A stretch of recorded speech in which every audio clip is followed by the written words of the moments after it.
Was wäre, wenn die USA, China und die EU beschließen würden, mit all ihrer Macht eine globale Währung zu zerstören und es einfach nicht schaffen?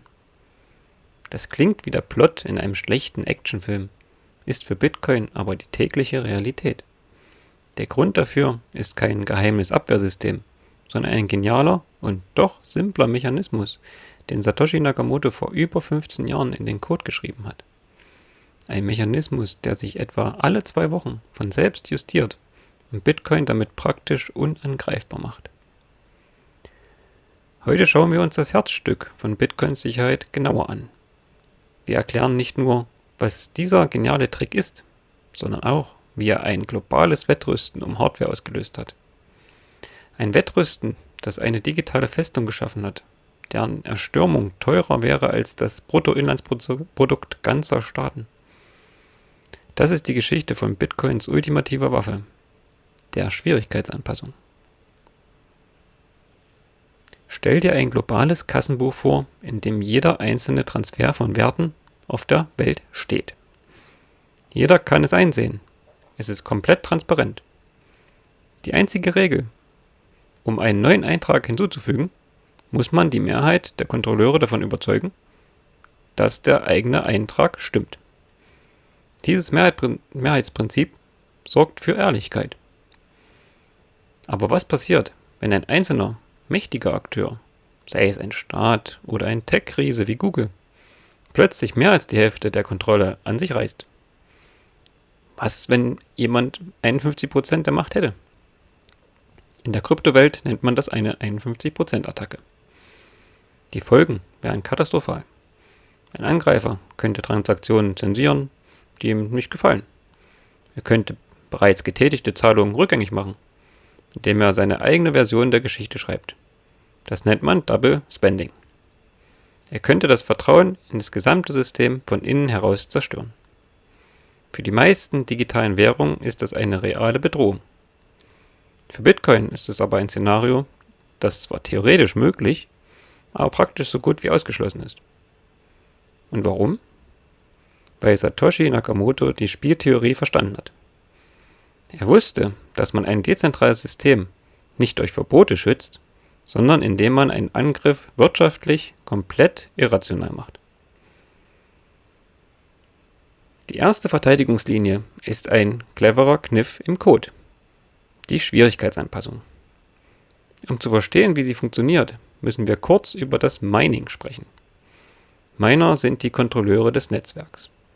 Sie treten gemeinsam an, um den nächsten Block mit Transaktionen an die Kette, also die Blockchain, anzuhängen. Dafür müssen sie ein extrem komplexes, kryptografisches Rätsel lösen. Der Erste, der die Lösung findet, bekommt als Belohnung neue Bitcoin. Man könnte jetzt denken, dass die Zeit zum Lösen dieses Rätsels davon abhängt, wie viele Leute mitraten. Wenn Millionen von neuen, leistungsstarken Computern dazukommen, müsste es doch viel, viel schneller gehen, oder? Und wenn viele Miner aufgeben, müsste das Netzwerk dramatisch langsamer werden. Und genau hier kommt Satoshis Geniestreich ins Spiel. Das Bitcoin-Protokoll hat ein festes Ziel. Im Durchschnitt alle 10 Minuten ein neuer Block soll gefunden werden. Nicht 5, nicht 20, 10. Um das sicherzustellen, passt das Netzwerk die Schwierigkeit des Rätsels immer automatisch an. Und zwar exakt alle 2016 Blöcke, was ungefähr alle 2 Wochen entspricht. Stell es dir vor wie ein Thermostat für die Netzwerksicherheit. Nehmen wir an, in den letzten 2 Wochen kamen viele schnelle Miner dazu und die Blöcke wurden im Schnitt alle 8 Minuten gefunden. Das System reagiert und sagt, okay, das war zu einfach. Bei der nächsten Anpassung wird das Rätsel automatisch schwieriger, sodass mit der gestiegenen Rechenleistung wieder im Schnitt 10 Minuten dauert. Und auch andersrum. Wenn der Bitcoin-Preis fällt und viele Miner ihre Maschinen abschalten, werden die Blöcke vielleicht nur alle 12 Minuten gefunden. Nach 2016 Blöcken merkt das System, okay, das war zu schwer. Die Schwierigkeit wird automatisch gesenkt, sodass die verbliebenen Miner es wieder leichter haben und die 10-Minuten-Marke erreicht wird. Die Anpassung ist vollautomatisch, vorhersehbar und unaufhaltsam. Sie braucht keine zentrale Instanz, keinen CEO und auch kein Komitee. Es ist eine reine Mathematik. Dieser Mechanismus hat seine Stärke eindrucksvoll bewiesen. Als China 2021 das Mining im Land verbot, ging fast die Hälfte der globalen Rechenleistung über Nacht verloren. Jedes andere System wäre einfach kollabiert. Bitcoin nicht. Das Netzwerk wurde kurz langsamer, doch bei der nächsten Anpassung erlebte es den größten negativen Schwierigkeitssprung seiner Geschichte. Fast 28%. Das Mining wurde schlagartig profitabler für alle übrigen Miner, was neue anlockte und den Exodus ausglich. Das System hat sich selbst geheilt. Und genau diese unaufhaltsame, aber flexible Reaktion macht den Code so unglaublich robust. Dieser selbstregulierende Code war aber nur der Anfang. Er löste ein ökonomisches Wettrüsten aus, das Bitcoin heute mit einer physischen Festung aus Silizium und Strom absichert. In den Anfangstagen konnte man Bitcoin noch mit normalen Laptops mining, dann mit Grafikkarten. Aber der wirtschaftliche Anreiz, das 10-Minuten-Rätsel als erster zu lösen, trieb eine technologische Evolution voran, die in der Entwicklung von ASICs gipfelte. ASIC steht für Application Specific Integrated Circuit. Das sind also hochspezialisierte Chips, die nur für eine einzige Aufgabe gebaut wurden: das SHA-256-Rätsel von Bitcoin so schnell und effizient wie möglich zu lösen. Ein moderner ASIC-Miner wie der Antminer S21 schafft eine Hashrate von etwa 200 Terahash pro Sekunde. Das sind 200 Billionen Lösungsversuche pro Sekunde. Er ist in diesem Aufgabe tausendfach schneller und effizienter als die besten Grafikkarten, die man in den Rechenzentren von Google und Amazon finden würde. Und das hat eine entscheidende Folge. Ein Angreifer kann nicht einfach die ungenutzte Rechenleistung eines Cloud-Anbieters mieten. Er müsste denselben Hardware-Markt eintreten wie auch die ehrlichen Miner. Er müsste Milliarden von Dollar in laute, extrem stromhungrige Spezialmaschinen investieren, die für nichts anderes zu gebrauchen sind, als Bitcoin zu meinen. Diese Spezialisierung schafft eine massive physische und finanzielle Hürde. Ein Staat kann nicht einfach per Dekret entscheiden, Bitcoin anzugreifen. Er müsste erst eine Lieferkette für ASICs aufbauen und unter seine Kontrolle bringen, die von wenigen Herstellern bis jetzt dominiert wird. Er müsste Standorte mit Zugang zu unfassbar viel günstiger Energie finden. Der Angriff auf Bitcoin ist kein leiser Cyberkrieg mehr, der in einem Serverraum stattfindet. Es ist ein lauter physischer Krieg, der enorme industrielle Kapazitäten erfordert. Wenn ihr mehr solche Analysen wollt, die auf fundamentalen Mechanismen von Bitcoin beleuchten, dann lasst mir gerne ein Abo da. Das hilft uns weiterhin, tiefgründige Inhalte ohne den üblichen Hype zu produzieren. Gut, rechnen wir also nochmal nach. Was würde es heute wirklich kosten, einen 51% Angriff auf Bitcoin durchführen und aufrechtzuerhalten? Die gesamte Rechenleistung im Bitcoin-Netzwerk, also die Hashrate, bewegt sich Anfang 2026 bei über 1 Million Petahashes pro Sekunde, also über 1 Exahash. Um 51% davon zu kontrollieren, müsste ein Angreifer eine noch höhere Hashrate von über einem Exahash aufbringen. Lass uns das grob überschlagen. Ein moderner Antminer S21 schafft, wie gesagt, etwa 200 Terahash pro Sekunde.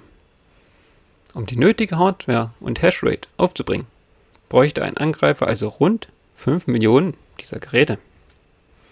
Die Kosten für einen einzelnen S21-Miner liegen bei mehreren tausend US-Dollar. Allein die Hardware-Investitionen würde sich im Bereich von Dutzenden Milliarden Dollar bewegen.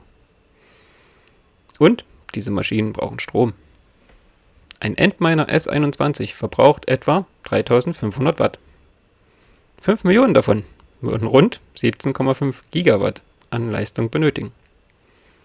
Das ist mehr als der gesamte Stromverbrauch von Ländern wie der Schweiz oder auch Finnland. Ein Angreifer müsste also nicht nur die Hardware beschaffen, sondern auch die Energieinfrastruktur im Maßstab eines ganzen Industriestaats aufbauen. Und hier kommt der Punkt, an dem Satoshis Genialität wieder zuschlägt. Selbst wenn ein Angreifer diesen unvorstellbaren Aufwand betreibt und für einen Moment 51% der Kontrolle erlangt, was passiert dann? Das Netzwerk wehrt sich. Ehrliche Miner würden merken, dass ihre Blöcke nicht mehr angenommen werden. Der Bitcoin-Preis würde ins Bodenlose stürzen, da das Vertrauen in das Netzwerk schwindet.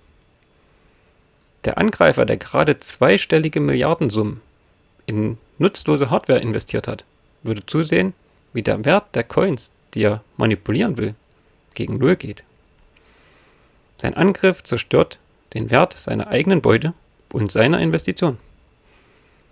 Das wäre ein Akt gigantischer, wirtschaftlicher Selbstvernichtung.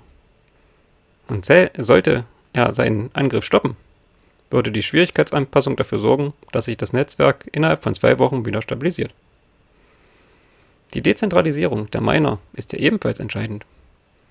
Auch wenn ein Großteil der Hashrate in den USA, Russland und China ist die doch über unzählige unabhängige Unternehmen verteilt.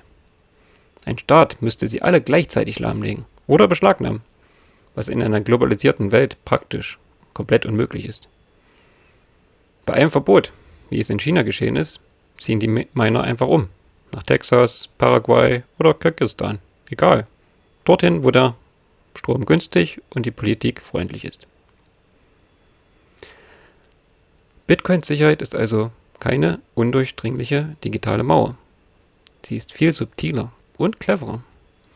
Sie beruht auf einem eleganten Zusammenspiel zweier Kräfte.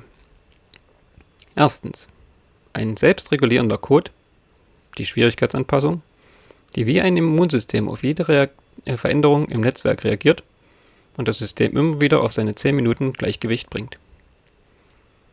Und zweitens, ein wirtschaftliches Wettrüsten, das zu hochspezialisierter ASIC-Hardware geführt hat. Diese Hardware schafft eine gewaltige finanzielle und physische Barriere, die einen Angriff unvorstellbar teuer macht. Das Ergebnis ist eine Art friedliche Abschreckung. Die Kosten für einen Angriff sind so exorbitant hoch und die Erfolgsaussichten so gering und selbstzerstörerisch, dass jeder rationale Akteur zum selben Schluss kommt. Es lohnt sich nicht.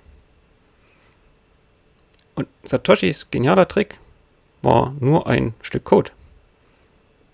Es war eine Schaffung eines Systems, in dem es für jeden, vom kleinen Hobbyminer bis zum riesigen Konzern, immer profitabler ist, die Regeln zu befolgen und das Netzwerk zu schützen, als es anzugreifen.